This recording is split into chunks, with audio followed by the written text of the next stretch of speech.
আপনারা দুই বন্ধু মিলে অনেক বছর আগ থেকে, ঠিক কত বছর আগে শুরু করলেন প্রথমে, সেই গল্পটা শুনতে চাই।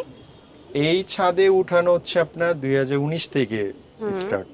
আচ্ছা, আর তার আগেও কি কবুতরের সাথে জি, ছিলেন? ছোটবেলা থেকে আমি কবুতর পালি। ও আপনি প্রথম? হ্যাঁ, আমি পালি। আমি কিন্তু ওরে কবুতর নিয়ে ফার্স্ট, আমার ফ্রেন্ড বলবে, আমার বাল্যকালের ফ্রেন্ড, হুম হুম হুম। ওরেই কিন্তু আমি কবুতর পালা শিখেছি।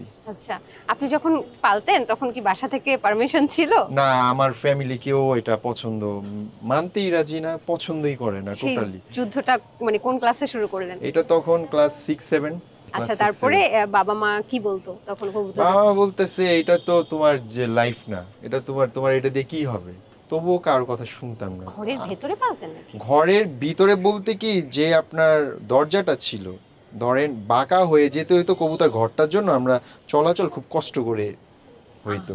তারপর কিভাবে এখানে তারপরে আসা? ধরেন আস্তে আস্তে যখন আমার একটু এইজ হইলো, এইজ হওয়ার পরে যখন বলতেছে এটা ভবিষ্যৎ কি, এটা তো তোর কোনো 1 টাকা শুধু শুধু লস।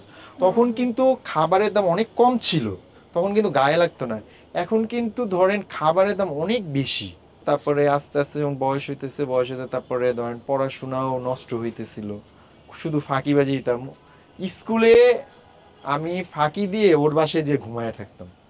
এখন ধরেন আমি যে স্কুলে বেতন দিতে গেছি সেটা তো জানি, স্কুলে বেতন দিতে দেখে যে আমি নাই, তোর বাসায় যে আমি ঘুমাইছি, স্কুল যখন ছুটি দিবে তখন আবার বাসায় চলে আসলাম। বাসায় চলে আসার পরে তারপরে তো ধরেন আমার ধরছে, মানে বকা টকা দিচ্ছে। তারপরে বলতেছে ও তো প্রায় সময় স্কুল আসে না এখন। আচ্ছা, তার মানে মাঝখানে আপনি কবুতর পালা বন্ধ করেছিলেন জি, এবং আপনার বন্ধু তখন পালা শুরু করেছে। হ্যাঁ হ্যাঁ তখন হ্যাঁ। বন্ধুর বাসায় এসে স্কুল পালিয়ে বসে থাকতেন? বসে থাকতাম, কবুতর গুলো দেখতাম। আচ্ছা, মানে কবুতর তারপর? এত নেশা ছিল।